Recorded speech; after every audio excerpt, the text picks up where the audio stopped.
Good morning, everybody, and welcome to the presentation today. It's the first presentation that Ark and David and I will be presenting for 2025. Today's topic is on compartmentation and fire stopping, the importance of passive fire protection.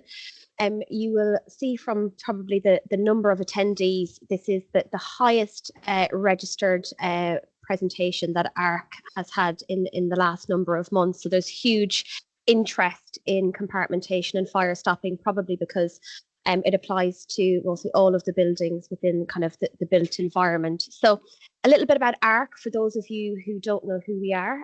Ark have been within the industry for just over 30 years as industry leaders.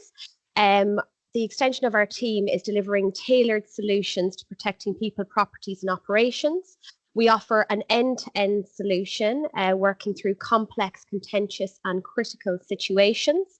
And we look towards kind of trusted partnership with our clients, ensuring safety and standards evolving through this ever-changing landscape. So today's agenda, for those of you who have just joined us, as we said, we're going to be taking you through compartmentation versus fire stopping. So it's a question that we get asked all of the time by our clients. What's the difference? And what do we need to be looking out for within our buildings? The consequences of poor fire stopping and compartmentation. So sometimes we find that if there is risks regards to a building, it may result in actually your building having to consider maybe a change of strategy within that building. So David's going to take you through that. We'll talk about compartmentation surveys, the scope of these surveys, and we'll also look at maintenance and managing compliance when it comes to fire stopping and compartmentation. So taking measures to reduce the risks within your building. We would love to hear your feedback. So we are delighted to welcome, obviously, some of our clients, some new members and new faces to the webinar today. We're also joined by a number of other consultancies within the industry as well. So very happy to share our knowledge and expertise with you all. What we would love is if you can provide your thoughts through the Q&A function as part of this session. So if you're happy to leave us a comment, if you have enjoyed the session, we would be delighted to receive your feedback. So to get us started, we are going to begin with a poll today. So we'd love to have your interaction with us. So a very quick poll to get us started, and that will set the scene for David taking over as part of the webinar. So have you undertaken a compartmentation survey for any of your buildings? So we'd love to get your feedback on this. Yes, it's routine within our organisation. Yes, we've responded to maybe a particular incident or issue raised within a building, or no. So if you can give me your answers now.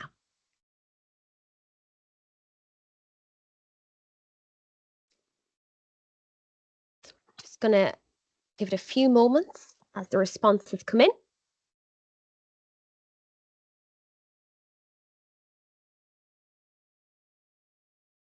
Okay, interestingly, David, I think you can see the results. 42% for yes, it's routine within your organisation. 34% is yes, we have responded to maybe a particular incident, and 25% is at no. Okay. So interesting results. Brilliant. Over to you. Okay. Thank you very much, everybody. I hope you are all well. My name is David Hills. I'm Senior Director at Ark. I've been with Ark for over 24 years, almost 25 years. And I'm a chartered surveyor. I'm also a fire engineer as well. So I'm going to focus today on compartmentation. It's an area that has been in the news quite a bit in the last 4 to 5 weeks. And as Shaunna was saying there, we get a huge number of questions in respect of compartmentation almost daily. So I want to start off with looking at some historical issues about compartmentation, and then, as I said, go through the agenda. So there are very clearly have been issues in respect of compartmentation that has led to a significant number of deaths over the years. The first real a fire that was attributed to poor compartmentation was the Leinster Tower hotel fire in 1969 in London. Now, luckily, that did not lead to any deaths in a particular fire. The next fire I just really want to talk about very quickly is the Summerland fire. The Summerland fire occurred on the Isle of Isle of Man, sorry, in 1973, and it engulfed an entire leisure complex. And that was down effectively to a number of issues, including inappropriate cladding materials. Back then in 1973, we knew cladding was a particular problem. And as well as that, there was a lack of adequate compartmentation within the building. And 50 people died in that particular building and 80 were injured. Now, the first real fire that actually attributed the deaths purely to compartmentation were the Four Seasons Hotel fire in Aviemore back in 1995. Maintenance work had been undertaken. It severely compromised compartmentation. And effectively, we had 2 deaths and many were injured as well. I want to move on to the Larkanal House fire in 2009 in Southwark in London. Maintenance work within the building had severely compromised compartmentation, and we had 6 dead and 20 injured. And it's very interesting when you look at that photograph there, you can see fires on multiple floors in multiple locations, and it's very clearly hasn't spread across the exterior wall, but it has caused major issues because of the failures in compartmentation. And then in addition to that, we've got the Grenfell Tower fire, where clearly the poor design of the cladding systems, but also because of maintenance work within the building, that had compromised compartmentation, and we had 72 dead and 70 injured. So we can see that there is a historic problem with regards to compartmentation. But in the last couple of weeks, we've seen a number of statements from some consultants and some consultancies out there that are actually suggesting that actually we're doing the right thing when it comes to compartmentation. And they've all referred to this particular document. This is a House of Commons research briefing document that was published back in May last year. And it focuses very much on domestic premises. So these are only purely residential properties. And they reported that there were 26,800 odd fires within dwellings in a year leading up to March of 2023. Now, that obviously does include fires in single family homes, as well as purpose-built blocks, flats, converted blocks and HMOs. What they did find out, though, that there was 9,400 fires that actually occurred in purpose-built blocks of flats, converted flats and HMOs. And the statistics that were presented to the House of Commons suggested that 6% of those 9,387 fires spread beyond the flat to the floors on which they started. So it breached the compartmentation. Now, this is where a lot of people have been suggesting, actually, look, if only 6% of the fires actually have or indicate a breach in compartmentation, then actually we're doing the right thing. But actually, 6% of 9,387 is 561 incidents in 1 year. What was also frightening was 2% actually extended beyond the floor to actually include multiple floors. Now, that's 188 incidents in residential blocks only in 1 year. What I wanted to do, though, is also have a look at perhaps another report, Building Research Establishment Global Report, which published in 2015, looked at all of the figures from the then DCLG for 10 years. So they looked at all of those fires, and there was approximately 450,000 fires in residential and commercial buildings. And what they found was that almost a third of those, that's 150,000 of them, when they were investigated, identified what they called concealed fire spread as an issue. And that tends to suggest that you've got compartmentation issues. What the report suggested was that 32% of those failures were due to compartment walls in occupied areas. Now, that's 48,000 incidents over a 10-year period. Now, this again isn't just for residential blocks, this is commercial as well. Now, 10% were due to a lack of compartmentation within roof voids. Again, that's 15,000. 10% again was due to issues with cavity barriers. And then 6% was due to a combination of issues, including compartmentation and cavity barriers. And that's 9,000. So there is really important that we understand that there's no room for complacency here, because when you look at the statistics, 130 fire deaths per year are attributed to poor or inadequate compartmentation. Now, I would suggest, is not the time for us to suggest that actually we're doing things right. There's 130 people who didn't go home or died in their home. And we therefore have got to take this particular issue incredibly seriously. Okay, so that's what compartmentation problems have actually caused, and a historic view of where compartmentation failures have actually occurred. Let's now look at the hub of the issue, and what is compartmentation and what is fire stopping.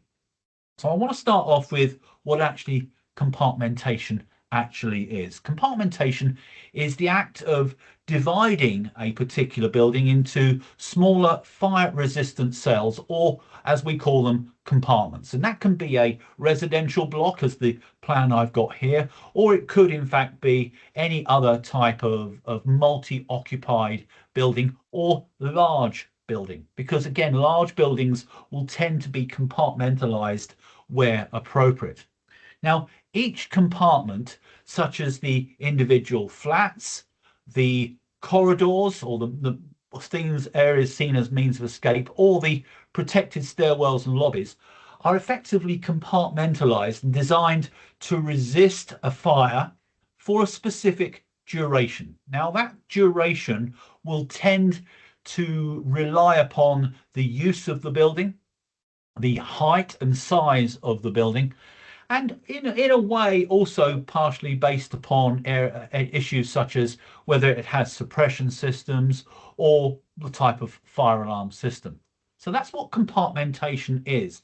But the aim of the compartmentation approach is very simple. First things first, we want to inhibit or delay fire spread between the units themselves. We want to protect the occupants, be it a commercial building or residential building, from other occupancies when we're in a multi-occupied building. In addition, we want to safeguard the escape route itself. So we want to actually prevent a fire spreading from the room or the compartment of origin into the common areas, and therefore impact the escape routes themselves. And thirdly, and very importantly, we want to ensure and give the emergency services time to respond effectively and allow them to be able to gain access to the fire as safely as possible, so they can undertake their firefighting operations. Okay, so that effectively is what compartmentation is and what its aims are. But what does it rely upon? Well, the first thing I want to really come out of today is to understand that compartmentation is not one thing. It relies upon 5 very key areas. The first area is the fire resistance of the structure and the construction itself. We want to make sure that that particular wall or floor is going to stay there and do its job for a stated period of time. Now, walls mean that you cannot walk through them. So the only way we can do that is to provide openings in them. So what we want to make sure is that we protect those openings. So in order to protect those openings, we will provide fire doors. Now, in addition to that, there are going to be, because of the way we construct our buildings, certain concealed spaces. So we want to be able to subdivide those concealed spaces and ensure that fires can't use those concealed spaces to bypass the compartmentation arrangements we put. It's a waste of time putting a compartment wall in, which includes a very expensive fire door, if above that particular area there is a void that allows fire to travel and bypass that particular compartmentation wall. We also have an issue where we actually have penetrations of compartment walls because we need to pass through, for example, services. And this is where fire stopping comes in. I'm going to go into fire stopping in a little bit more detail later on, but fire stopping is effectively the sealing of penetrations, and it's an important part of the compartmentation package. And then the last element is really where you have much larger openings in compartment walls rather than just small doors, or we have, for example, ductwork or very large openings. Then we can actually start to include what's called active systems, such as fire dampeners and curtains. And the aim today is to actually go through those 5 elements and look very specifically at what we're talking about when it comes to compartmentation. So we'll start off then looking at fire resistance of the structure and the construction. And what effectively the fire resistance relies upon is 3 key elements of a particular structure, be it a wall or be it a floor. The first element is its load-bearing capacity. We want to make sure that whatever we have, whether it's a wall or a floor, that it has the capacity to maintain its stability and its load-bearing capabilities during a fire for a very specific period, be it 30 minutes, 60 minutes, 90 minutes, 120 minutes. Now, that's really important that we think about the actual element of that, but it isn't just about its load-bearing capacity. What we want to make sure is that that compartment wall or that compartment floor is able to withstand the exposure to fire without allowing that particular heat, without allowing flames or hot gases to pass through that from one side to the other, again, for a specified period. And thirdly, we want to make sure that it has some insulating capabilities. So we want to make sure that it has the ability to withstand exposure, that heat, those flames, those hot gases from one side, and inhibit the transference of heat to the other side, again, for a very specific period of time. As I said, that fire resistance will tend to be detailed as either 30 minutes, 60 minutes, 90 minutes, 120 minutes. And again, it really does depend upon the height, the nature of the building, and other elements as well. And so our compartments have to achieve those particular fire resistant properties. So that's the fire resistance element. The next element is all about fire doors, the possible most weakest link in a compartment wall, especially if those fire doors are not adequately installed or inadequately maintained, and as well, not adequately inspected and checked on a regular basis. Now, so a fire door is a vital element in protecting the whole of the compartmentation arrangements. Now, again, the fire door isn't just the door itself. Yes, the door has got to achieve all of those fire resistant requirements that we've just spoken about, its load bearing capacity, the integrity of that door, and its thermal capabilities as well. But it isn't just the door. And all too often, people focus solely on the door rather than what we call the door set. Now, the door set includes a whole host of different areas, and I've highlighted some of them there. So we're talking about what we call intumescent strips and seals, especially in modern buildings where the testing of those fire doors relies upon those intumescent strips and seals. And what they do effectively is to prevent smoke from traveling from one to the other, so they are protecting the integrity of that particular door. Now, the intumescent strip will react upon heat and will form a foam sealant around that particular door. But whilst that heat may not activate that particular intumescent strip, the seal itself is there to prevent smoke from passing through from one part of the building to another.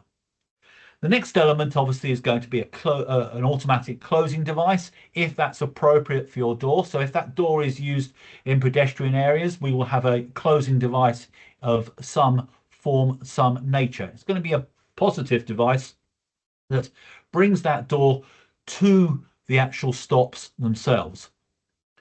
The other element as well is the hardware. So it's the locks, the latches, the door handles as well. We don't want them to be a weak link within the fire door as well. So they have got to be fire rated in order to be satisfactory. We've got to be thinking about the hinges, the types of hinges. A door is a waste of time if it can't open. A door is a waste of time if it opens and falls apart. So we've got to make sure that those hinges are right. We've got to have the right number of hinges. The normal terminology is 1.5 pairs of hinges, which is basically 3 hinges, is normally the basic requirements. And those hinges have to be of a material that could at least withstand 800 degrees centigrade, again, for a definitive period of time. I think the one area as well which often gets missed, both in respect of inspections, audits, etc., is the frame. The frame forms an integral part of your fire door set, and how that frame is attached to the wall is just as important as the door as well. This is a very difficult part to see because invariably you have architraves that go around those particular joints, and so you can't see if those doors have been effectively sealed or not. But that again is one area, and most people do not want an architrave removed during a fire door inspection. It can cause damage. So often the only way you can see it is in areas where, for example, in riser cupboards, that an architrave has not been put in. And if that indicates that you haven't got a sealant in there, it's very likely that you're going to have other particular issues with other frames that do, for example, have architraves.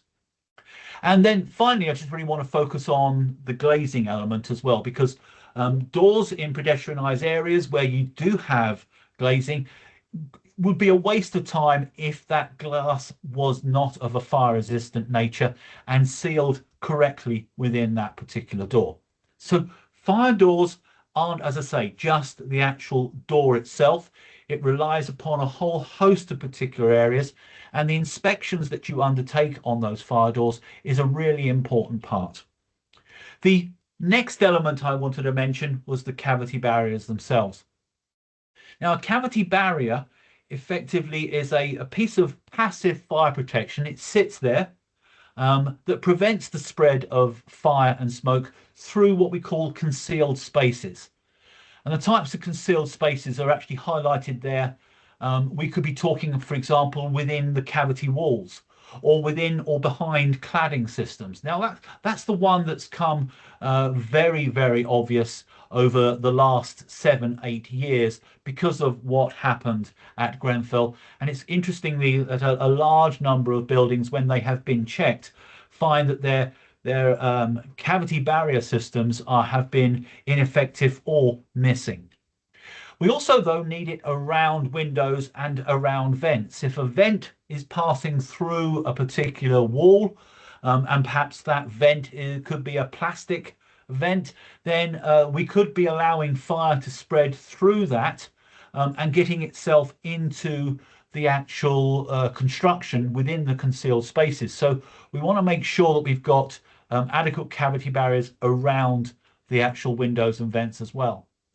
We should be looking at subdividing the concealed spaces. So, for example, subdividing the cavities that are underneath floors or above ceilings or within roof voids. So just a few examples of those types of things. What we expect to see when we're actually undertaking a survey is evidence of some sort of installation of the cavity barriers around the windows. We want to make sure that where there are roof voids or where there are voids and large voids, that we've got cavity barriers directly above the compartment walls, so we can close off that concealed space. That if, for example, we've got cavity walls or cladding, that we've got the right type of cavity barrier at the junction between the compartment wall and the external wall, or the compartment floor and the external wall. And then underneath, for example, raised floors, we need to be able to ensure that we are limiting the size of those particular cavities and preventing fire spreading in an unseen way in those particular areas. So they're the first three elements: fire resistance, cavity barriers, and fire doors. I want to now move on to fire stopping, though, because fire stopping is many people see fire stopping as the only element of compartmentation that actually is the important part. It is not. Fire stopping works hand in hand with and supports the compartmentation package that you have within your buildings.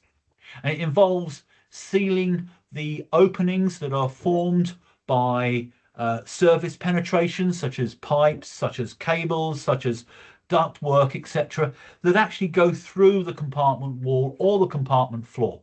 So that's a penetration through that particular important piece of fire safety arrangements. And without that effective fire stopping, those gaps do allow fire and smoke to spread incredibly rapidly, effectively rendering your compartmentation arrangements completely ineffective. So you can spend a huge amount of money putting in very, very good fire resistant walls. You could ensure that all of the cavity barriers are in place. And then you can make sure that your fire doors are checked on a regular basis and are actually able to do their job.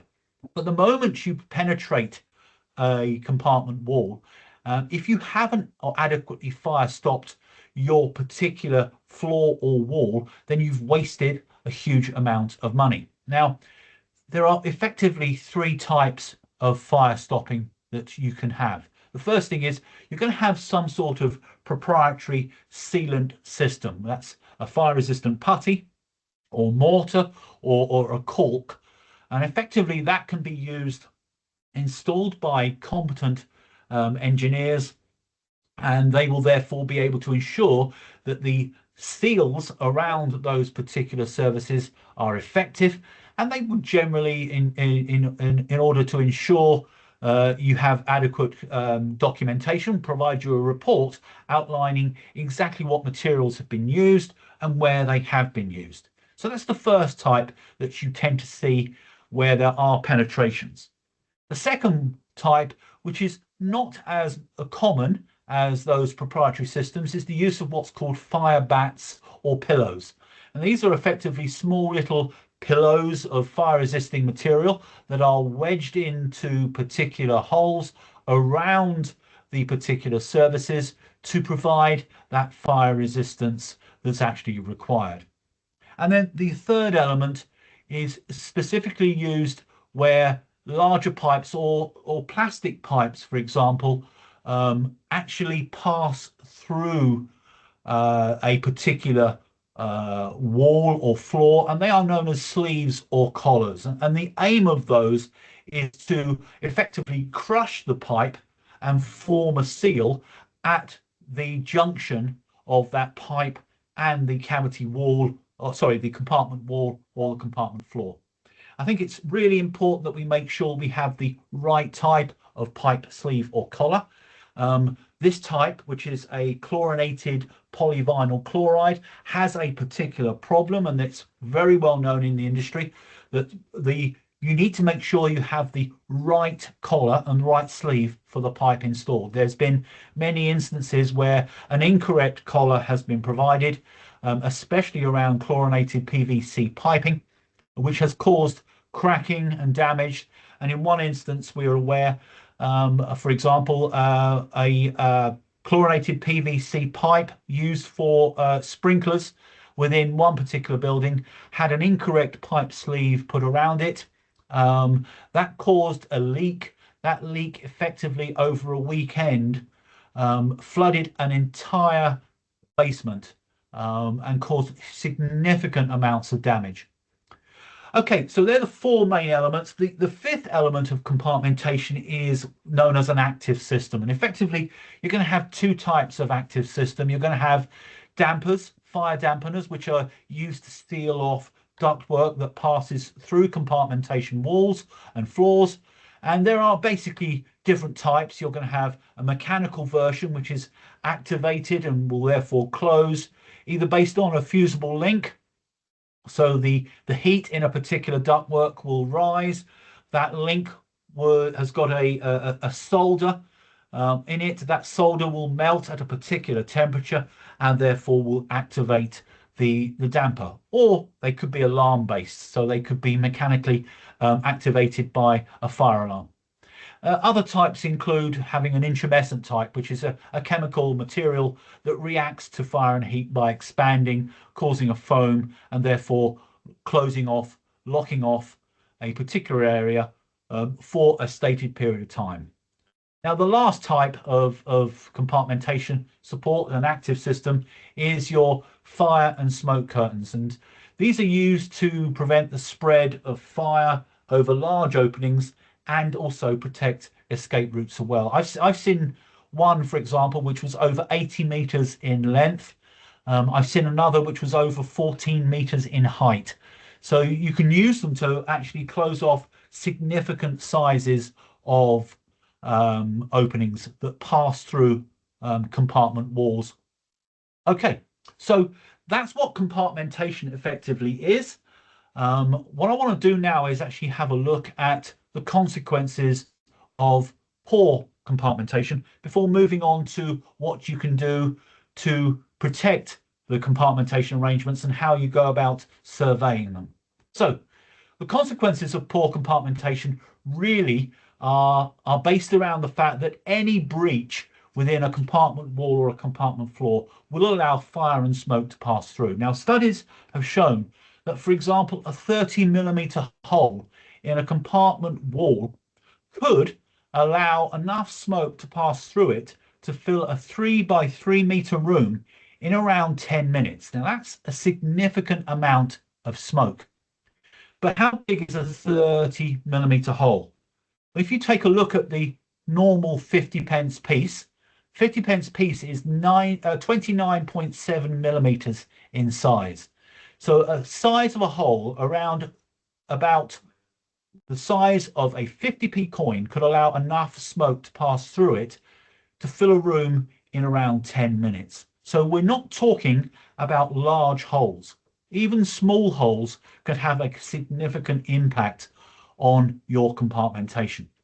So what does poor compartmentation actually mean? Well, it allows, as I said, fire and smoke to travel from one compartment to another, thus compromising the separation between either the tenancies, the apartments, or between those tenancies and apartments and the common areas. It could compromise your evacuation strategy. So, for example, your building may rely upon, if it's a residential block, upon a stay put strategy, and stay put strategies rely upon those effective compartments in order for it to work effectively.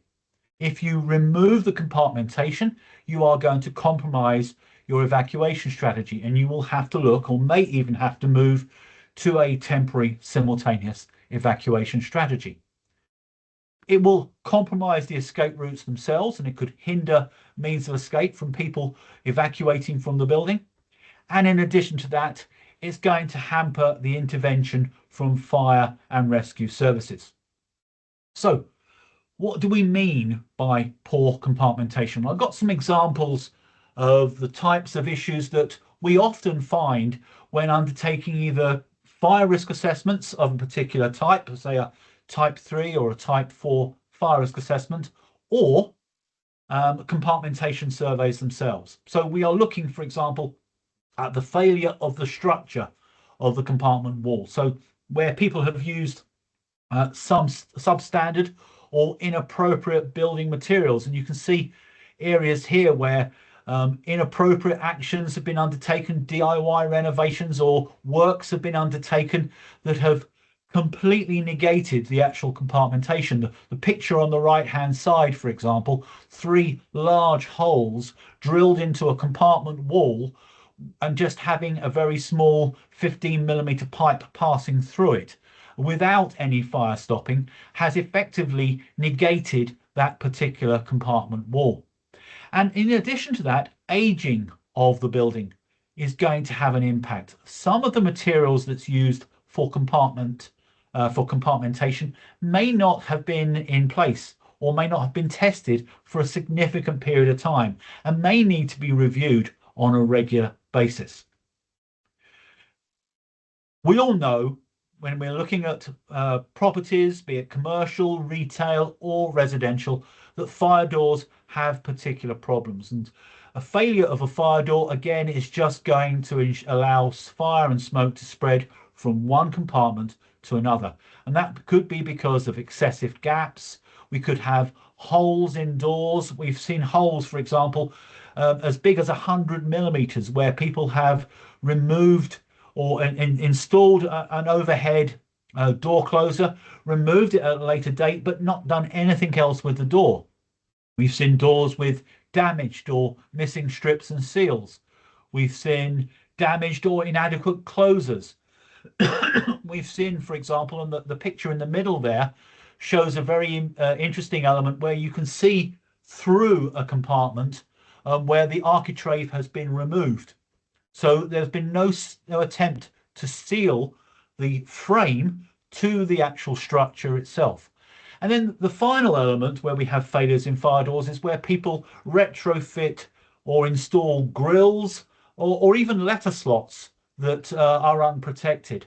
And we see a lot of that in many instances where the idea of that fire door has been completely removed because we no longer have the protection.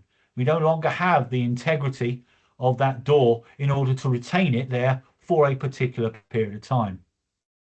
We've also seen, for example, failures in cavity barriers, be that missing barriers, or they've actually been placed in inappropriate positions.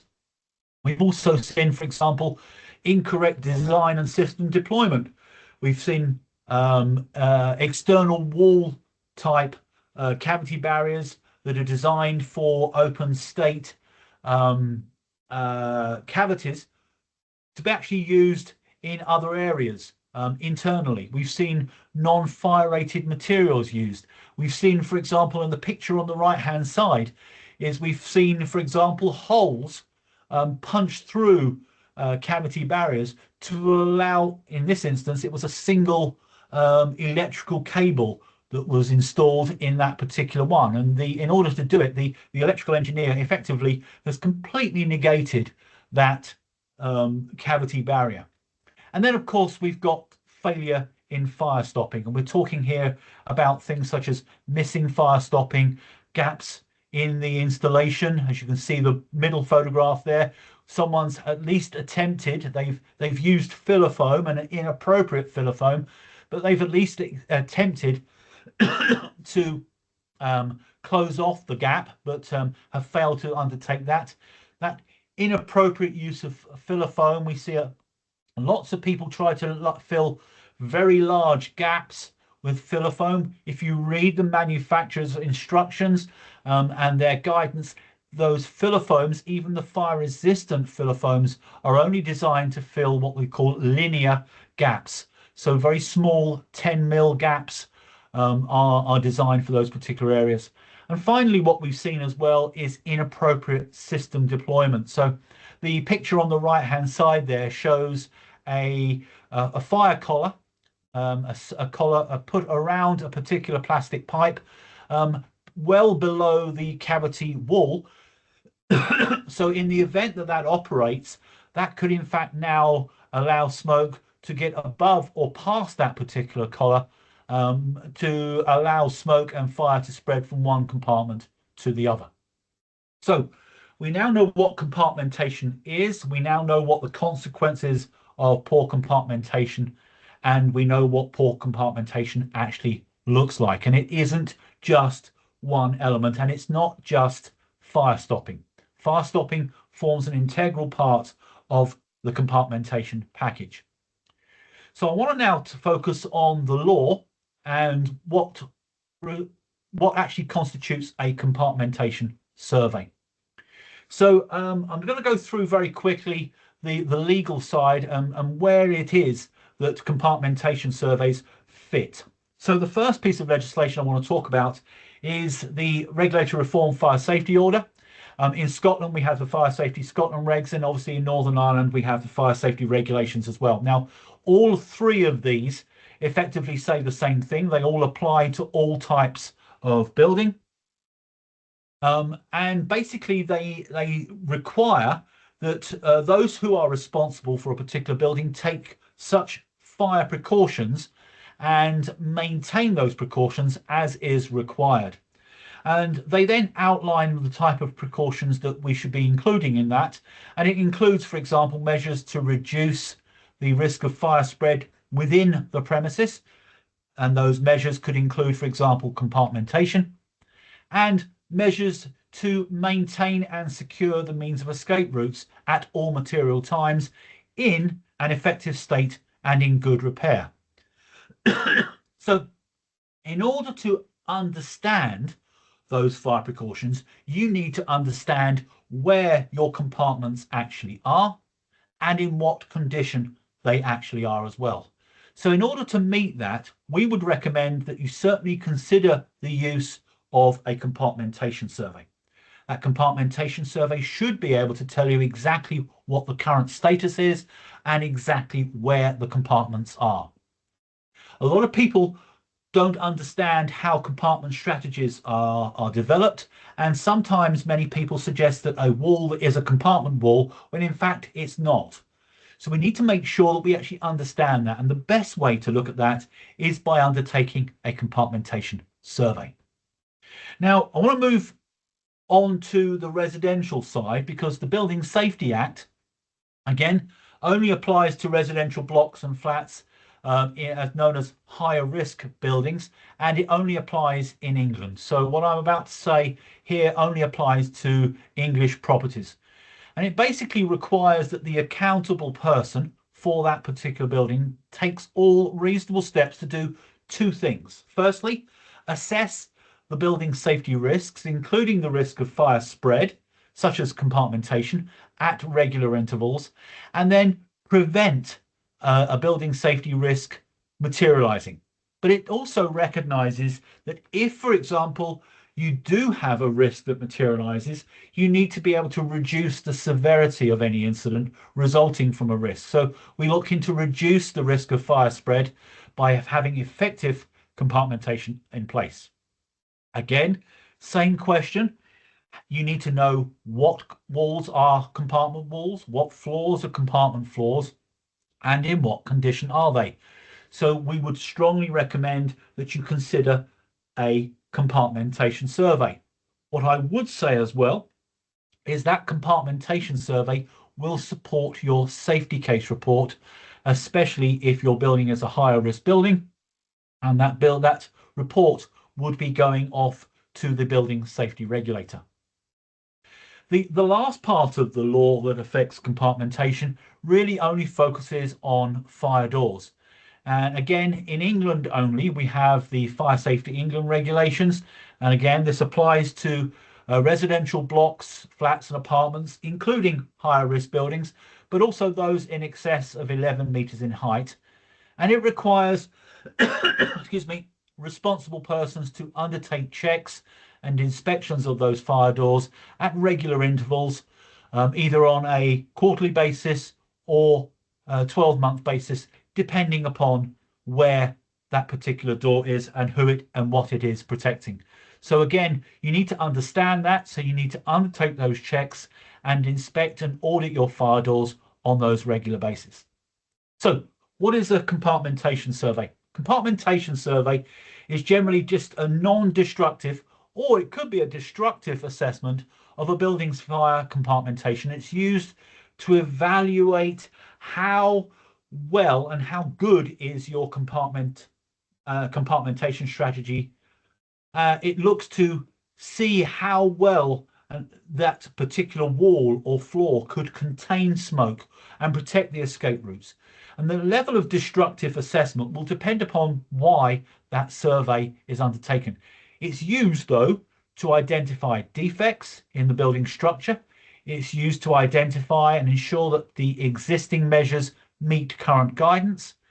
It's used to recommend any improvements that are required so you can ensure compliance with the statutory requirements. And again, for higher risk buildings, it can be there to support justification that you have the appropriate fire safety measures and arrangements in place. So when is it required? Well, if there are identified concerns that have been noted by any type of inspection, or if there are serious defects raised within a fire risk assessment, especially in hard to reach places, then it's a good idea to have that compartmentation survey. If, for example, you are concerned about the building's fire stopping arrangements because you've had retrospective works undertaken, then again, it's a good idea to have those particular areas inspected and surveyed. And lastly, if you're again trying to justify your particular fire strategy and your fire evacuation strategy, or the provision of other fire safety measures through your building safety case, actually having that compartmentation survey may be particularly supportive and helpful. So what does a compartmentation survey actually include? Well, it should include a review of the fire strategy, if possible, if that strategy is available, and the drawings, because you want to basically identify and define where the compartments actually are. You then actually ensure that it includes a general inspection to look at the condition of those compartment elements, such as the walls, the floors, the cavity barriers and the seals, where they are accessible, and in line with your compartmentation strategy.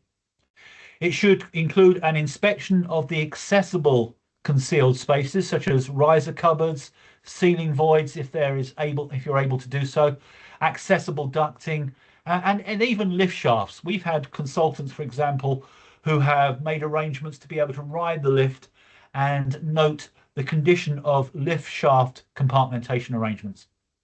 It should review the penetration for services. It should be looking at the fire stopping arrangements and making sure that the materials that have been used for those fire stopping arrangements are the right type of materials. And obviously it should include the identification of any fire dampener systems that cross fire compartment lines and check any particular ceiling or roof voids. What it also gives you is a report that outlines what I like to call the good, the bad and the ugly. The things that are right, the things that you have got in place that support the whole process, as well as things that need attention. So you need to make sure that that compartmentation survey includes all of the evidence, such as photographs and, if possible, drawings outlining where the problems are and recommendations for remedial action. And finally, I just want to move on to the last section, and that's really talk about how we think about maintaining compliance and what measures you can undertake to actually reduce the risk. Now, if, for example, you've had a compartmentation survey, it's really important that you immediately review the findings with the people who have actually undertaken the survey. We want to make sure that the walls and floors have been correctly identified and that all of the details are correct about where they have located particular issues. You want to actually ensure and agree with them the priority of the actions and the remediations that are actually necessary. I think it's really important that at that point we don't just put that particular compartmentation survey to one side. We need to act immediately. The law now requires that you cannot just undertake a fire risk assessment or an inspection or a survey of a building. And if you find actions that are needed, you are now duty bound to ensure that you act upon them. Now, it may be that you consider the recommendations that you've been provided, or it may be that you look for alternative approaches. The one thing we would suggest you do is to review or immediately update your fire risk assessment. And importantly, if your building is a residential block and it relies upon stay put, it may be that you have to review your evacuation strategy. It will obviously depend upon where the compartmentation breaches are and the type and nature of those compartmentation breaches and what systems you have already in place within your building. If you have a building that requires a safety case report, then again, you should review and update your safety case report. And as with any type of survey such as this, you should maintain your document as part of your safety case and part of your golden thread.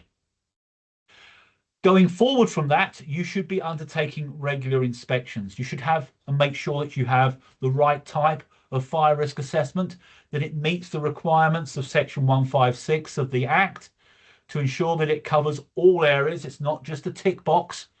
It actually justifies particular areas, and that actually you are inspecting fire stopping arrangements on a regular basis, especially if you are aware that you've had works undertaken that has not been inspected, or for example, if your fire risk assessment was not of an intrusive nature.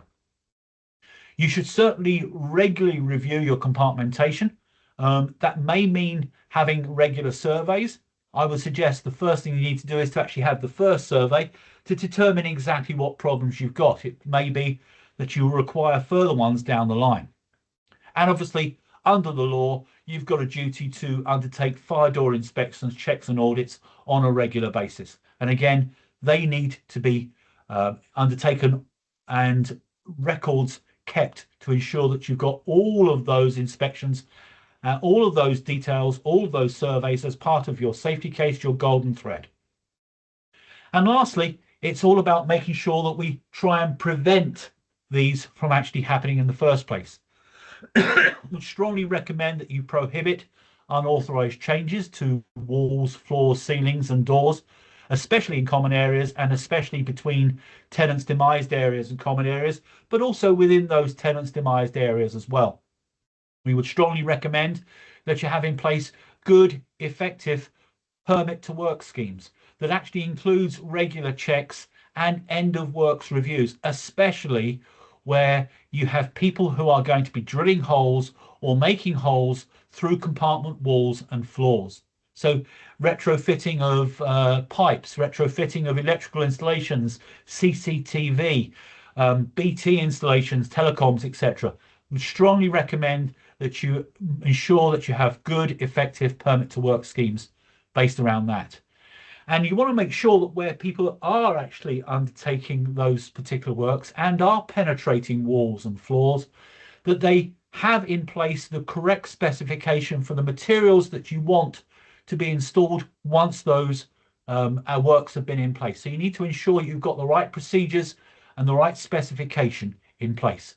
So hopefully that's given you a flavour of what compartmentation is, what compartmentation means, what the consequences are for poor compartmentation, and where fire stopping fits in and where compartmentation surveys fit in. So I just really want to conclude and give you a few takeaways. First things first, research shows that compartmentation breaches continue to be a major problem. This is not the time for complacency. Compartmentation is an essential element within your building, especially if it's multi-occupied.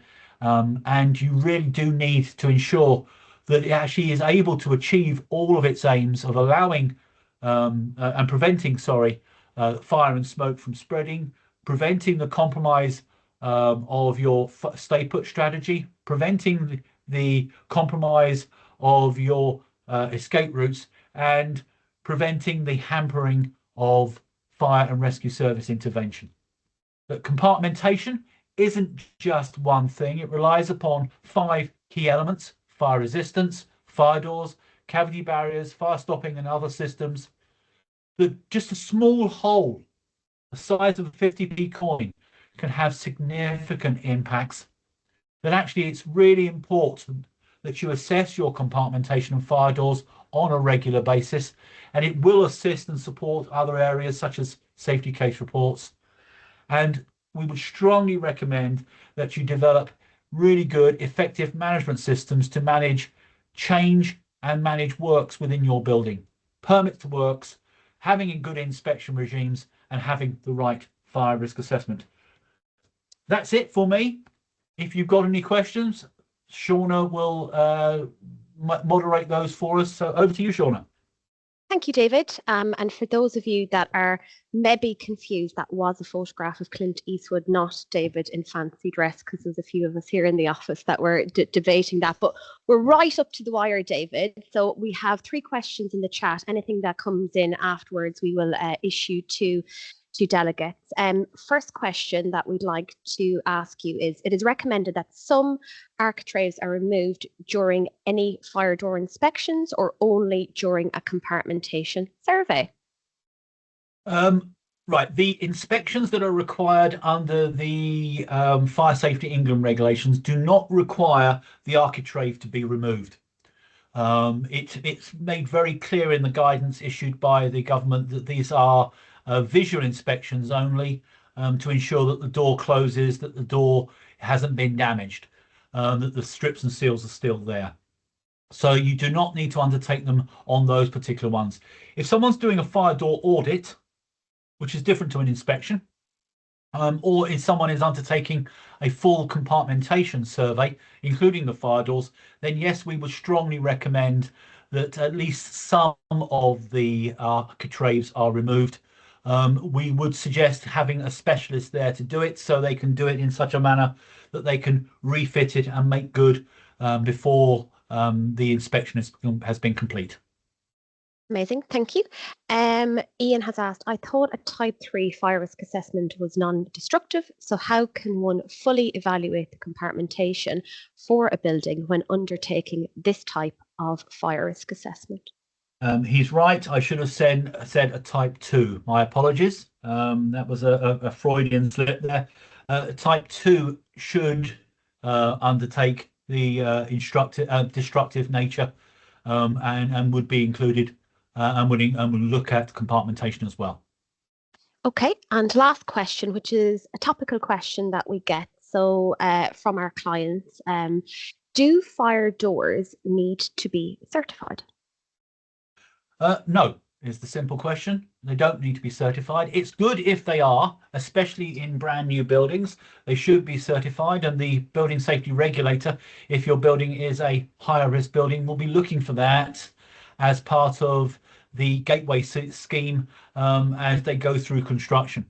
But there is the opportunity to have what's called notional fire doors, and those notional fire doors need not be certified. So the doors themselves, it would be great if they were certified. We need to make sure that the door itself has a capability, has the fire resistance, the integrity, and the insulation properties. But there is no legal requirement for those doors to be certified under any particular scheme. Be great if they were, to be honest with you. It makes inspection, and it makes monitoring them incredibly easy if they are. Brilliant. Thank you, David. Very informative. I don't know if you were, but there was about 260 people in attendance at any given time throughout the webinar. So amazing work and lots of information throughout. So thank you very much. And thank you, everybody, for attending. We will issue out the recordings to anybody that has registered for the webinar. Lots of claps and hands up, and we will talk to you soon. Thank you, everybody. Bye-bye. Thank you. Bye-bye.